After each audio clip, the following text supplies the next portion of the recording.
origem da literatura de cordel, de Rodolfo Coelho Cavalcante, voz, Iba Mendes. Cordel quer dizer barbante, ou senão mesmo cordão, mas cordel literatura é a real expressão como fonte de cultura, ou melhor, poesia pura, dos poetas do sertão. Na França, também Espanha, era nas bancas vendida, que fosse em prosa ou em verso, por ser a mais preferida, com o seu preço popular, poderia se encontrar nas esquinas da avenida. Era em pequeno volume a edição publicada, tamanho 15 por 12, para melhor ser consultada. Isso no século XVIII, depois de 98, foi aos poucos desprezada. No Brasil é diferente, o cordel literatura tem que ser todo rimado, com sua própria estrutura, versificado em sextilhas, ou senão em septilhas, com a métrica mais pura. Nesse estilo, Watt escreve, em forma de narração, fatos, romances, histórias, do realismo ficção. Não vale cordel em prosa e em décima na glosa, se verseja no sertão. Pode o mote ser glosado em 7 sílabas também, isso depende do ouvinte, o mote rimado bem, sem a métrica perfeita, a glosa será mal feita, que não agrada a ninguém. Os primeiros repentistas residiam no Teixeira, cidade da Paraíba, como Inácio Catingueira, Ugolino e outros mais, nossos primeiros jograis na viola tinideira. Fabiano das Queimadas, do tempo da escravidão, e Romano da Mãe d'Água, o negro preto limão, depois Antônio Marinho e o célebre Canhotinho, ídolos da multidão. No começo a poesia, popular hoje cordel, era em quadras realmente que usava o menestrel, mas Silvino Pirauá um novo sistema dá, de maneira mais fiel. Repetindo os últimos versos da quadra forma cetilha, cuja estrofe mais completa, na melodia mais brilha. Foi assim que começou e depois continuou, se aceitando a septilha. No início os cantadores cantavam com seu pandeiro, com triângulo com rabeca, no Nordeste brasileiro. As fazendas se alegravam e os ouvintes deliravam, nos salões ou no terreiro. Os coronéis das fazendas convidavam moradores para assistir às pelejas dos famosos cantadores. Eram os grandes desafios dos repentistas bravios, diversos mais multicores. Naquele tempo os poetas não usavam profissão, embora que fossem pagos no calor da discussão, do dinheiro que ganhavam, sua alforria compravam, saindo da escravidão.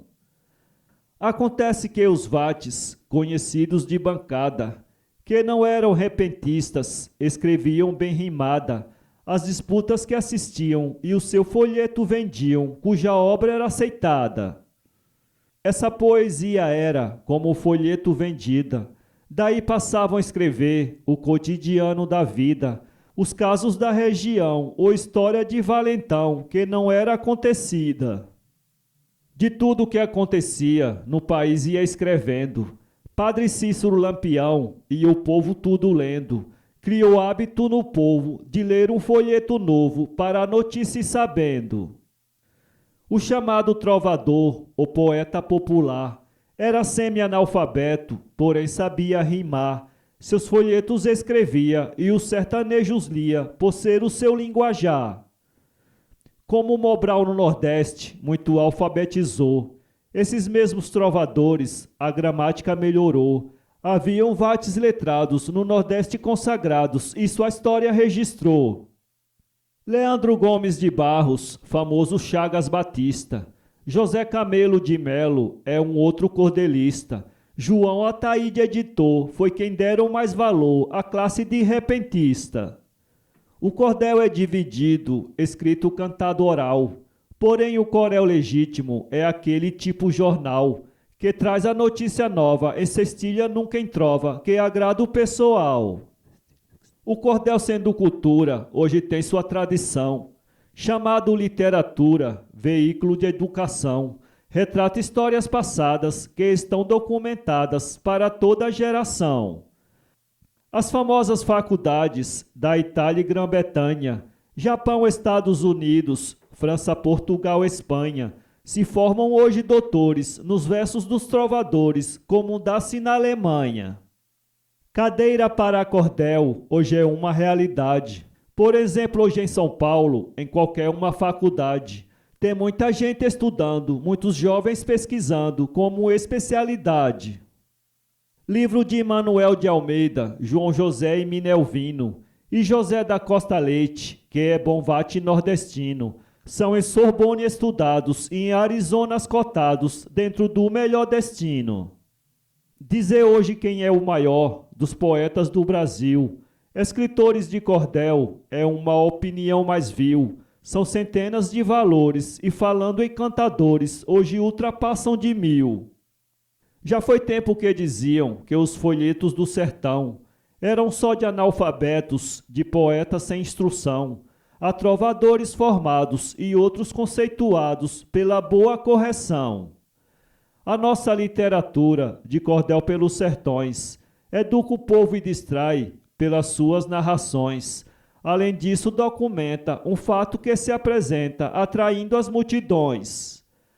Assim, vocês, estudantes, devem ir enriquecendo, lendo a literatura de cordel que vai crescendo, pois ela, nos seus escritos, serve para os eruditos, seus temas desenvolvendo. Os governos do Nordeste já estão colaborando nos festivais do Nordeste que estão se realizando. Na Paraíba, Bahia e em Alagoas a poesia vem muito se propagando. Piauí, Ceará, Maranhão, todo o Nordeste. Da mesma forma no Sul, no Leste até o Oeste. Cordel tornou-se família, se projetando em Brasília e na região do Leste. No território do Acre, o nosso cordel fascina. Poetas do Amapá, sua plateia domina, porque tem o seu papel de propagar o cordel lá da terra nordestina. Romance dos trovadores, os temas são divulgados. Dentro das nossas TVs, os seus casos bem narrados. Livros bons de folcloristas falam sobre os cordelistas, os seus nomes consagrados. Inscreva-se em nosso canal e visite nosso blog www.poeteiro.com.